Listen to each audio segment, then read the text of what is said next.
If you look at the productivity space today, it is completely dominated by the promise of what we call the hack. We are constantly sold the idea that if we just download the right app, find the perfect morning routine, or use the right time blocking technique, then we can achieve excellence in 10 days, Yeah, 2 days, 5 days, we whatever. work as a RAM of a Yeah. computer. So we sort of assume that we can just rapidly download information like a computer, execute a task, and clear the cache. But this rapid and fragmented approach towards work ends up leaving us agitated and exhausted and incapable of actually mastering anything. Yeah. Yeah, I totally agree. So we are trying to build a sort of, fulfilling intellectual lives using a model of time that is completely broken. True excellence, whether you are, trying to write a book, or in our case, writing our PhD dissertation, building a business, anything that cannot be hacked. It requires sustained attention. In fact, it requires a profound shift in the way we experience and we inhabit time.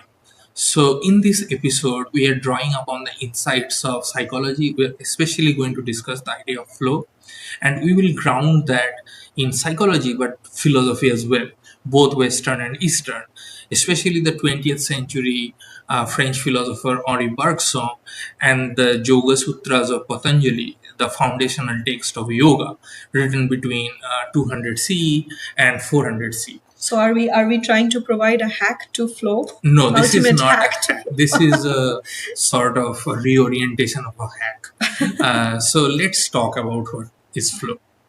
So, we are going to start with Mihaly Csikszentmihalyi. He is a philosopher in the scientific study of happiness, and he discovered that flow happens at this sweet spot where a task is difficult enough to be engaging, but it is not so difficult that it causes anxiety. So, he has three books on the idea of flow. The first and the classic one is called Flow, the Psychology of Optimal Experience. This he wrote in the 1990, and the second book is called Finding Flow. It is, in my opinion, more accessible, and it talks about integrating the idea of flow into everyday life. And he also talks about doing everyday chores and how they can help us engage with flow, Yeah. which is cool, right? And then Yeah. the third book is about how flow is crucial for creativity. In some ways, it is my favorite. Yeah. So, okay, I forgot to introduce ourselves and welcome you. So, welcome to Anticlockwise, and I am Ashmita, and this is Shubhendu. Shubhendu. So let's first talk about why at all we need flow, and what is the problem that people are facing in the modern era that leads us to gaining flow. Yeah, and we are going to deconstruct like why we cannot focus, and we are trying to give you a kind of philosophical protocol of getting your mind back, right? Yes. So, Shubhendu, let's start with the fundamental error we make when we sit down to work and focus. We usually try to, chop our daily day into sort of rigid blocks of time, right? Right. So, why does that actually not help, and why does it destroy our ability to concentrate? I think the question of flow, the importance comes down to a fundamental reorientation in our understanding of time itself. So we understand time as this sort of space that we can chop into small units. So actually, the idea comes from the French philosopher Henri Bergson, who argued that we constantly try to spatialize time and thereby lose its essence, which is this free flowing sort of time, which he calls durée or duration. So we treat time like a ruler, chopped up into identical discrete inches. Think about the Pomodoro technique. Oh, yeah. I know it works for some people, it does not work for me at all. So the idea is that you work for, roughly 25 minutes and you stop for 5 minutes and go back to work. So it can help with certain kinds of tasks, but in this technique we are essentially treating our mind like a machine moving through a factory. It's like an assembly line, and I don't think it really helps us with tasks that require deep concentration or attention. Yeah, and Bergson also said that it is contrary to how human consciousness essentially works. Yes, exactly. So Bergson introduces, as I was saying, the concept of durée or duration. So the lived time is not a series of isolated blocks or isolated, ticking seconds, because that makes us constantly anxious. It is a continuous, indivisible flow. He compares it to a snowball, rolling down a hill. It is constantly gathering the past and carrying that past seamlessly into the present. And when we artificially interrupt our work to check a timer or switch tasks, we shatter Durée. We are breaking our attention and consciousness that way. So we stop the snowball. True memory and deep focus can only occur when we allow ourselves to exist in that unbroken flow rather than trying to, store data in our brains like the files on a hard drive. So basically, you're saying that the Pomodoro technique can be good for productivity for some people, Yeah. but in essence, it is contrary to the idea of getting into the flow, like working in a flow, Yes, right? yeah. For certain tasks, it can work, like sending emails, but not, writing something which is serious. Yeah. Okay. So this idea of an unbroken flow brings us directly to the next text that we are going to discuss. And this is written around 1700 years ago. So it is called the Yoga Sutra of Patanjali. So we usually associate yoga strictly with, physical postures, but Patanjali's work is actually one of the most rigorous manuals on human psychology, focus, and discipline which was ever written. Yes, actually, the physical postures are meant to prepare the mind for concentration and dhyana, which is concentration. So, in the entire Yoga Sutra talks about, sustained attention and how we can first train ourselves to achieve that kind of attention, then sustain it. But there is one specific sutra. It's a collection of sutras, which basically means sort of rhyming couplets in Sanskrit. And that sutra provides the exact blueprint for flow, or Durée, what Bergson is talking about. And it is, in a way, kind of an anti-hack, or it challenges the idea of the hack, but it can be treated as a hack as well. Okay, Shubhendu is really good at this, so listen to him, like quote it for us. Yeah, yeah, no, so the Sanskrit sutra goes something like this: Satu deerghakaala nairantaraya satkara sevitu dridha bhumi.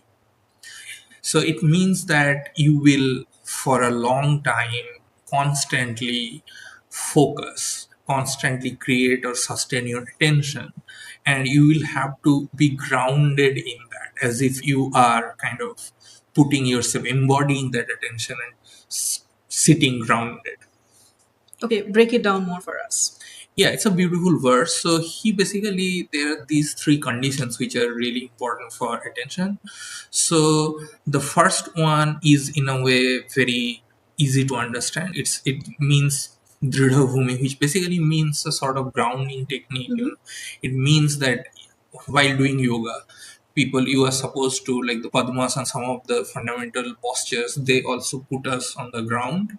So it means that remain firmly grounded in your life. So there are certain kind of techniques that would help us in remaining grounded. The first is Dirghakala. So you need to attend to it for a For a long long time. time.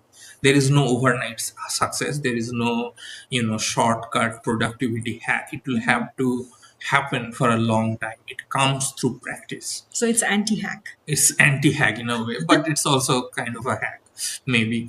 The second one is nairantaraya. So it means that it must be done with continuity and perseverance. Nairantar means basically constant, something that is without interruption. So it is the continuous flow, the Yeah, so flow. this is also the Bergsonian Durée. Yeah, yeah, it's the Durée, because Nairantaraya also means that there is no antar, or no sort of, you are not cutting it into units. So it comes when, as if the Nairantaraya also has a sense of, when you are lost, when you are lost in time. It's not, when there are certain moments in our sustained work when we feel that we are, as if we have done something, but we have not kept track of time. So that's the idea. And the third one, which is really crucial, is Satkara. So it needs to be done with devotion or it's sort of a ritual. We can also understand Satkara as a ritual because there are several kind of Satkars in, Hindu philosophy in general. So maybe keeping a specific time, having a positive attitude, keeping your workspace clean, all of these things can be understood as Satkara. So if I'm understanding correctly, Satkar, what is Satkar? It is ritual. It is ritual, yeah, and we need to create certain rituals and then be devoted to those rituals So or honor like those like rituals. before you sleep, you have these before sleep rituals, and you wake up in the Yeah. morning for getting into the flow. You have a particular set of things to do. Yes. So making opening your curtains, or Mm. making a nice seating arrangement, that sort of thing. Yeah, yeah, it can be understood as well. And I think this is where modern productivity industry lacks quite a bit. So we try to think that, you know, our routine comes from a space of will. So we think that we can just force ourselves to work through sheer miserable, in some ways, willpower. But actually, Patanjali is drawing upon a philosophical idea where the will is produced through practice.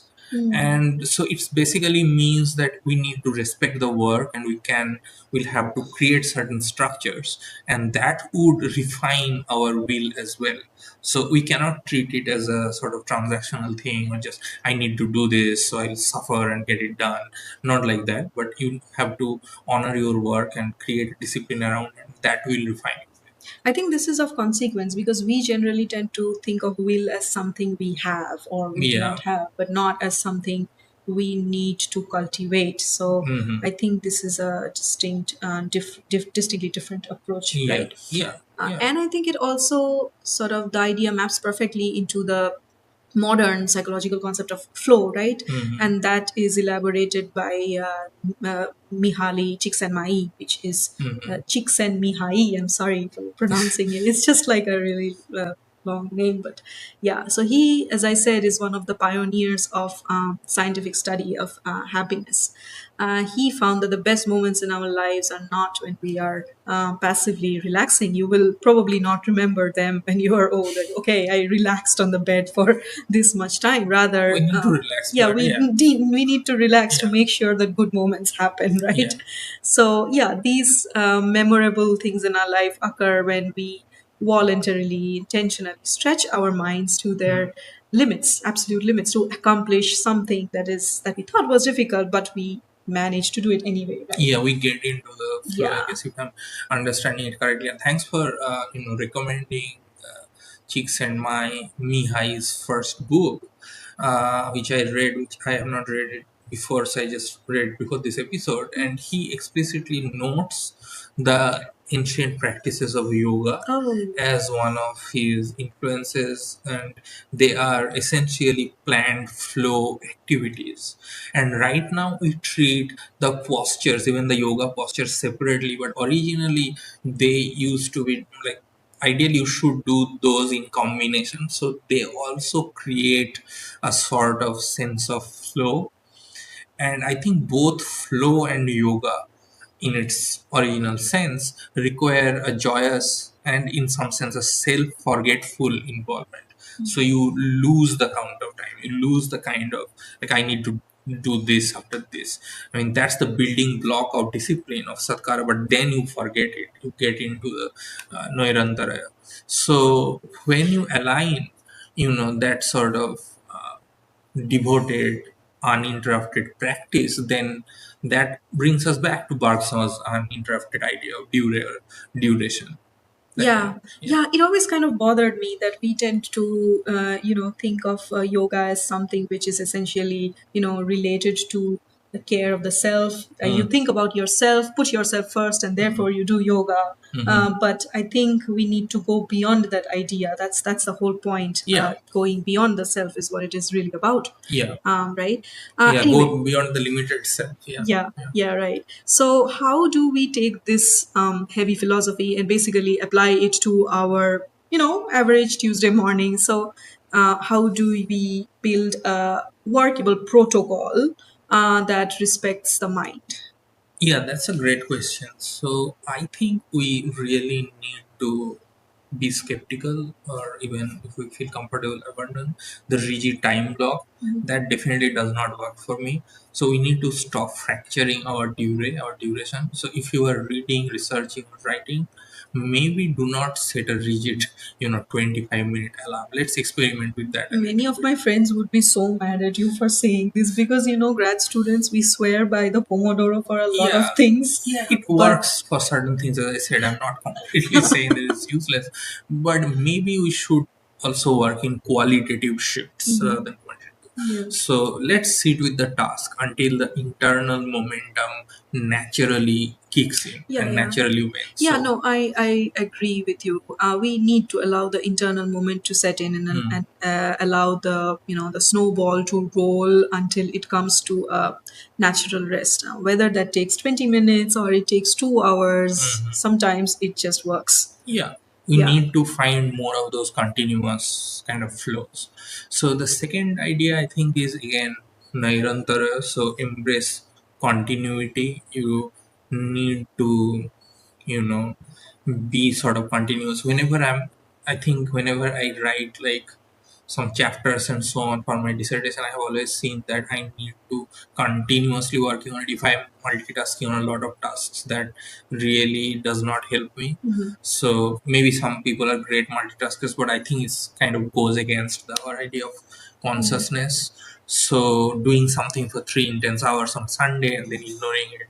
Yeah, the second point I think is that we really need to, embrace continuity, because if we break the rhythm, if we do something one week, one or once a day in a week, then we lose that sense. So That's the nairantarya. yeah, that's the nairantaraya. So continuity, we really need to have this kind of uninterrupted daily rhythm. We need to get into the groove to have a focused attention. So even if it is like just 20 minutes of focused effort, we show up every single day. It has really worked for me in writing the final phase of the dissertation. So not to break the chain for something else, like for grading or for something else, and instead just go with it for as long as your brain allows you to, right? Yeah, and finally, we need to treat our tasks with satkara or devotion. So we need to stop treating our daily tasks as enemies to be defeated, or as these, mountains to be climbed. Okay, you just said the Satkar is ritual. So what is the relation between ritual and devotion? No, it creates a sense. It kind of both can mean uh, ritual as well as ritual to which you need to be devoted. I think it has this kind of double meaning. Right. So we need to kind of, in a sense, honor or respect our work, if that makes any sense. So rather than just approaching it with sheer willpower, to be defeated, to like just hit these boxes, we need to reduce that friction. So honor or respect through certain activities, right? Yes, yes, yes. Okay. So that the flow state really takes over. We need to allow that flow to come in. So we do not need a new app to become excellent. Yes. We just need to respect the biological and the spiritual realities of how our minds actually work. We need no hacks. We need long duration and uninterrupted flow and profound respect for the task that is in front of us. Yes, only then we will achieve the Dridha Bhumi, or the firm, unshakable grounding